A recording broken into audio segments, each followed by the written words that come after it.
Welcome back friends. இன்னைக்கு Java கிளாஸில் நம்ம யூஸ் பண்ணுற ஐடியை பற்றி ரொம்ப விவரமாக பார்க்க போகிறோம், முழுசாக பார்க்க போகிறோம். அதில் இருக்கிற அவுட்லேயர் செட்டிங்ஸ் என்னென்ன, அதனுடைய பயன்பாடு என்ன, எது எதுக்கு பயன்படுது, எப்படி பயன்படுத்தலாம், எப்படி மாற்றலாம் அப்படிங்கிறத முழுமையாக தெரிஞ்சுக்கணும். ஏன்னா அது ஃபுல்லாகவே ஒரு எடிட்டர். அந்த எக்லிப்ஸ் ஐடி, எக்லிப்ஸ் உள்ளதிலே டாப்பான ஒரு ஐடி. எல்லா கோடிங் பிளாட்ஃபார்முக்கு இருக்குது, நம்ம ஜாவாக்கு யூஸ் பண்ணுறோம். ஃபஸ்ட்டு நான் ஓப்பன் பண்ணிக்கிறேன்.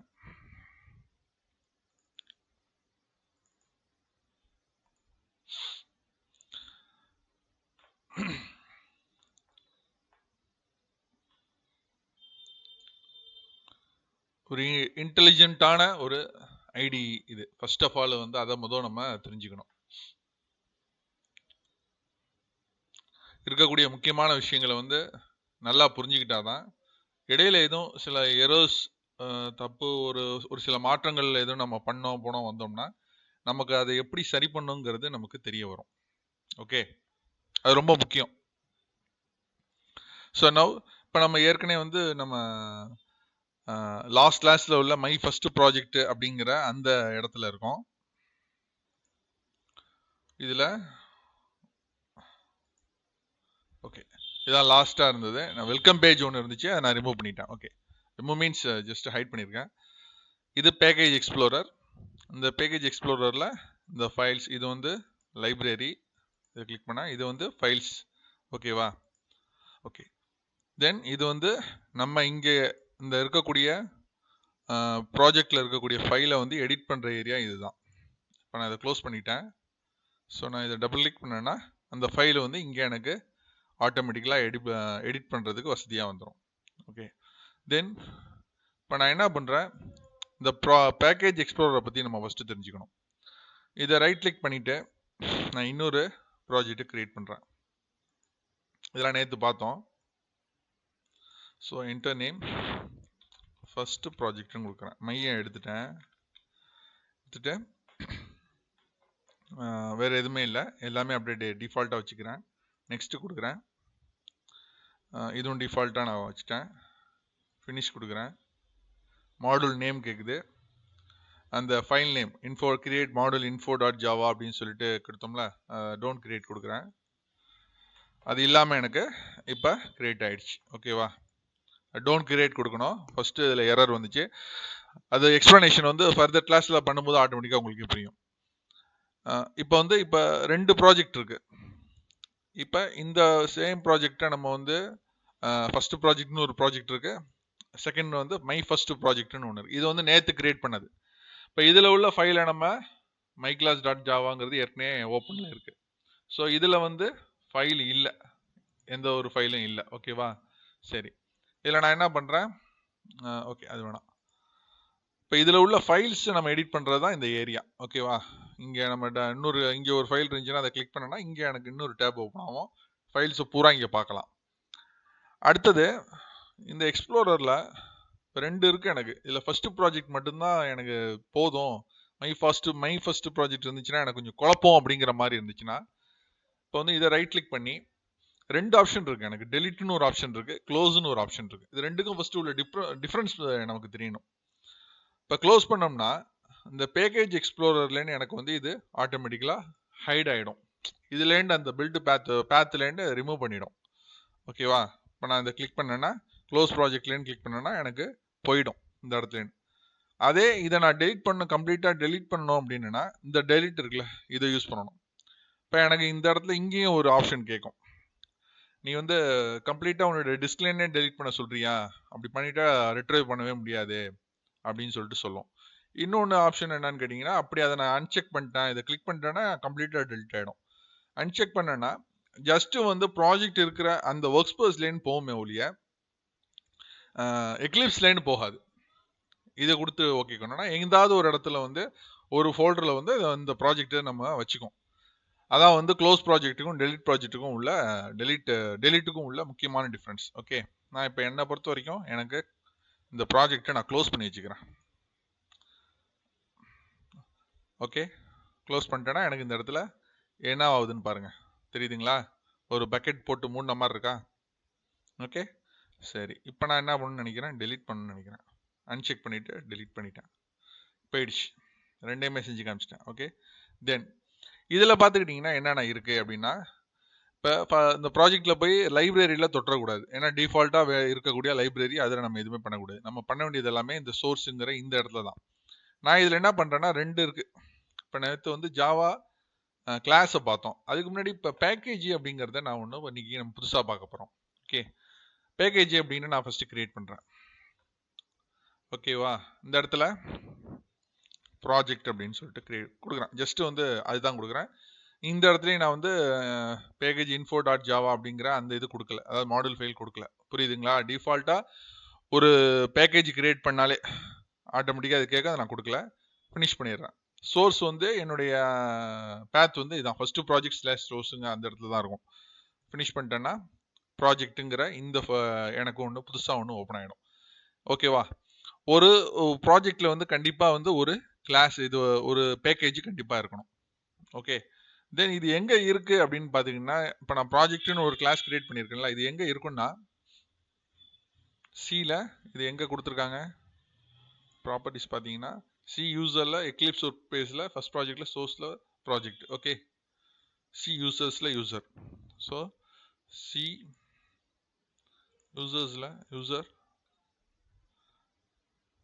எக்லிப்ஸ் ஒர்க் ஸ்பேஸ் எந்த இருக்குது பார்த்தீங்களா? நான் சொன்ன மாதிரி ஃபஸ்ட்டு ப்ராஜெக்ட் டெலீட் ஆகலை, இங்கே தான் இருக்குது. ஓகே, ஃபஸ்ட்டு ப்ராஜெக்டில் சோர்ஸ் பின்னு இருக்குது. பின்னுங்கிற இடத்துல தான் நம்ம அப்ளிகேஷன் வந்து இந்த இடத்துல உட்காரும். நம்ம ரன் பண்ணுற பில்ட் பண்ணுற அப்ளிகேஷன். சோர்ஸில் வந்து ஃபைல்ஸ் பூரா இருக்கும். நான் கிரியேட் பண்ண ப்ராஜெக்ட்டுங்கிற அந்த பேக்கேஜ் எனக்கு இந்த இடத்துல ஒரு ஃபோல்டராக உருவாயிருக்கு. உள்ளே எந்த ஃபைலுமே இல்லை. புரியுதுங்களா? ஓகே, தென் இந்த இடத்துல நான் என்ன பண்ணுறேன், ஒரு ஃபைலை அதாவது கிளாஸை கிரியேட் பண்ணுறேன். என்ன கிளாஸ்? கிளாஸ் ஜஸ்ட் ஒரு கிளாஸ் மை கிளாஸ்னு கிரியேட் பண்ணுறேன். ஓகேவா? நல்லா பாருங்கள். my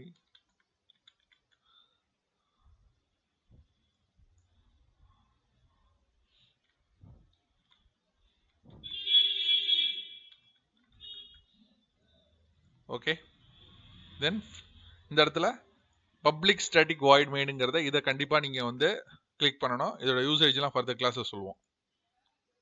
கிரியேட் ஆகிடுச்சு. இந்த இடம் வரைக்கும் எந்த எரருமே இல்லை. ஓகேவா? இப்போ வந்து பேக்கேஜ் நேம் வந்து ப்ராஜெக்ட்டு அண்டு மை கிளாஸுங்கிற என்னுடைய கிளாஸ் நேமு, அதுக்குள்ளே நான் ஆட்டோமேட்டிக்கலாக டிஃபால்ட்டாக க்ரியேட் ஆன அந்த மெத்தடு அது பூரா வந்துருச்சு. இந்த ஃபாண்ட் உங்களுக்கு கரெக்டாக இருக்கா? So view navigation preferences editor zoom in. Okay, ஓரளவுக்கு தெளிவாக இருக்கும். இப்போ வந்து இந்த பேக்கேஜ் ப்ராஜெக்ட்டுங்கிறது என்னுடைய ப்ராஜெக்ட் நேமு, என்னுடைய பேக்கேஜ் நேமு. தென் இந்த ஃபைலுடைய நேம் வந்து மை கிளாஸுங்கிறது தான் கிளாஸ் நேமு. தென் நான் கொடுத்த மெத்தட் அது. ஓகே, தென் இந்த இடத்துல வந்து ஒரு ப்ராஜெக்டில் வந்து கண்டிப்பாக ஒரு கிளாஸ் இருக்கணும். கிளாஸ்னா ஒரு கண்டிப்பாக ஒரு மெத்தட் இருக்கணும். ஓகே, இது ப்ராஜெக்ட்டு, இதுக்கு கண்டிப்பாக ஒரு கிளாஸ் இருக்குது. இந்த மை கிளாஸுங்கிறதுல ஒரு கண்டிப்பாக டிஃபால்ட்டாகவே ஒரு மெத்தட் இருக்குது. ஓகே, தென் இதில் ஒரு கமெண்ட்ஸ்லாம் என்னங்கிறத நம்ம பார்த்துருவோம். அதெல்லாம் ஒரு தனி கிளாஸாக போவேணாம். கமெண்ட்ஸ் வந்து 2 வகையாக இருக்கலாம். டிஃபால்ட்டாகவே இங்கே இந்த இடத்துல இருக்குது. ஓகே, எப்படின்னா // யூஸ் பண்ணி நம்ம கமெண்ட்ஸை எழுதலாம். I am writing code. Okay, அது எக்ஸிக்யூஷன் ஆகாது. என்னங்கிறதுலாம் நம்ம கமெண்ட்ஸ் என்னங்கிறது தெரியும், எக்ஸிக்யூஷன் ஆகக்கூடாது. நமக்கு வந்து இந்த கோடிங் என்னத்துக்காக எழுதுறோங்கிறது நம்மளுடைய ஹிண்ட்டுக்காக வச்சுருக்கோம். இன்னொன்று வந்து இந்த / யூஸ் பண்ணி இந்த மெத்தடு. ஓகேவா? ஸோ நீங்கள் ஒன்று போட்டிங்கனாலே எண்டு வரைக்கும் வந்துடும். நல்லா பாருங்கள். ஒரு / கொடுத்து என்ட்ரு தட்டினீங்கனாலே ஆட்டோமேட்டிக்காக அந்த ஆஸ்ட்ரிக் சிம்பிள் அது க்ளோஸ் வரைக்கும் வந்துடும். இது வரைக்கும் வந்து நீங்கள் இந்த இடத்துல உங்களுடைய ஹிண்ட்டை நீங்கள் எழுதிக்கலாம். இது ஒரு டைப் ஆஃப் த கமெண்ட்டு, இது ஒரு type of the comments. Okay, இந்த இடத்துல this is my class having name project for sample something நம்மளுடைய ரெஃபரன்ஸ்க்கு. ஓகேவா? ரைட். தென் இதுக்குள்ளே இருக்கக்கூடிய கோடு என்ன அப்படின்னு கேட்டிங்கன்னா, நம்ம நேற்று பார்த்தது தான். இன்பில்டாகவே வந்து எக்லிப்ஸ் ஐடியில் வந்து ஏகப்பட்ட கிளாஸஸ் இருக்குது. ஃபஸ்ட்டு வந்து இது பேர் கிளாஸ், சிஸ்டம்ங்கிறது ஒரு கிளாஸு. ரொம்ப யூஸ்ஃபுல்லான கிளாஸ். சிஸ்டம் டாட்னு கொடுத்தீங்கன்னா உங்களுக்கு ஏகப்பட்ட மெத்தட்ஸ் வரும். இது கிளாஸ். ஃபர்ஸ்ட் சிஸ்டம்ங்கிறது கிளாஸ், இதுக்குள்ள ஏகப்பட்ட மெத்தட்ஸ் வரும். தென் அவுட் அப்படிங்கிற மெத்தடை யூஸ் பண்ணி நம்ம print ln, print line, ln means line. Okay, அதில் நம்ம எதை யூஸ் பண்ணுறோம்? இதில் நிறைய இருக்குது, பூலியன் எக்ஸ் அது இதுன்னு சொல்லிட்டு ஸ்ட்ரிங் எக்ஸ் வரைக்கும் இருக்குது. இதெல்லாம் வந்து நம்ம இந்த வேரியபிள்ஸ்லாம் யூஸ் பண்ணதுக்கு பிற்பாடு யூஸ் பண்ண வேண்டியது. ஸோ நான் ஃபஸ்ட்டு உள்ளதை யூஸ் பண்ணுறேன். இந்த இடத்துல டபுள் கொட்டேஷன் கொடுத்துக்கிறேன். அதுக்குள்ள hello world, hello world interesting Eclipse எப்படி நான் பிரிண்ட் பண்ணுறேன். ஓகேவா, இதை நான் எக்ஸிக்யூஷன் பண்ணுறேன். எப்படி பண்ணுறது? ரைட் கிளிக் பண்ணி ரன்னஸ் கொடுத்து ஜாவா அப்ளிகேஷன், இது ஒரு மெத்தடு. ஓகே, அது இல்லாமல் ப்ராஜெக்டை கிளிக் பண்ணிவிட்டு மேலே இந்த பட்டன் இருக்குல்ல, அதை கிளிக் பண்ணிங்கன்னா என்ன ஃபைல்னு கேட்கும். அது கொடுத்துட்டு ஓகே கொடுத்தீங்கன்னா ஆட்டோமேட்டிக்காக நமக்கு இந்த இடத்துல அவுட்புட் வந்துடும். புரியுதுங்களா? ஓகே, இன்னும் கொஞ்சம் அட்வான்ஸாக என்ன தெரிஞ்சுக்கணும் அப்படின்னு கேட்டிங்கன்னா, இந்த அவுட்லைனை தெரிஞ்சுக்கணும். நம்ம பேக்கேஜ் எக்ஸ்ப்ளோரர் பார்த்துட்டோம், எடிட்டரை பார்த்துட்டோம். இது எடிட்டர் ஏரியா, இது பேக்கேஜ் ஏரியா, இது எடிட்டர் ஏரியா. தென் இந்த ஏரியா என்னன்னு கேட்டிங்கன்னா, நம்ம வந்து ஒரு லென்த்தியான கோடு எழுதிட்டு இருக்கோம். ஓகே, இப்போ எனக்கு வந்து நான் வந்து ஒரு ப்ராஜெக்ட் இந்த பேக்கேஜில் வந்து my class 1, my class 2, my class 3, my class 4னு ஏகப்பட்ட கிளாஸ் எழுதிட்டு இருக்கேன். எனக்கு திடீர்னு மை கிளாஸ்க்கு போகணும், நான் இங்கே ஸ்க்ரோல் பண்ண முடியாது. ஸோ இந்த இடத்துல வந்து எனக்கு அவுட்லைன் இருக்கும். இப்போ மெயினுங்கிற மெத்தடுக்கு நான் போகணும் அப்படின்னா, எங்கே இருக்குது மெயின் மெத்தட்? இந்த இடத்துல இருக்குது. கர்சர் எனக்கு ப்ராஜெக்டில் இருக்குது. இப்போ பாருங்கள், மெயின் மெத்தடை கிளிக் பண்ணுறேன், மெயினுக்கு போயிடுச்சு எனக்கு கர்சர். ஸோ மை கிளாஸுங்கிற எனக்கு அந்த கிளாஸ்க்கு நான் போகணும் அப்படின்னா அந்த இதுக்கு போயிடுச்சு. ரொம்ப யூஸ்ஃபுல்லாக இருக்கும் இந்த அவுட்லைனுடைய பிரயோஜனம். ஓகேவா, இது வரைக்கும் ஓரளவுக்கு உங்களுக்கு புரிஞ்சிருக்கும். இதில் எதுவும் டவுட்ஸ் இருந்தால் கேளுங்க. நெக்ஸ்ட் கிளாஸ் வந்து வேரியபிள் ஸ்டார்ட் ஆகுது. வேரியபிள் எப்படி அசைன் பண்ணுறது, எப்படி நம்ம வந்து கிளாஸஸ் இதெல்லாம் வந்து யூஸ் பண்ணி எப்படி அசைன் பண்ணுறது, ப்ரோக்ராம் நெக்ஸ்ட் லெவலுக்கு எப்படி எடுத்துகிட்டு போகிறதுங்கிறதுலாம் நெக்ஸ்ட் கிளாஸில் பார்க்கலாம். Bye friends.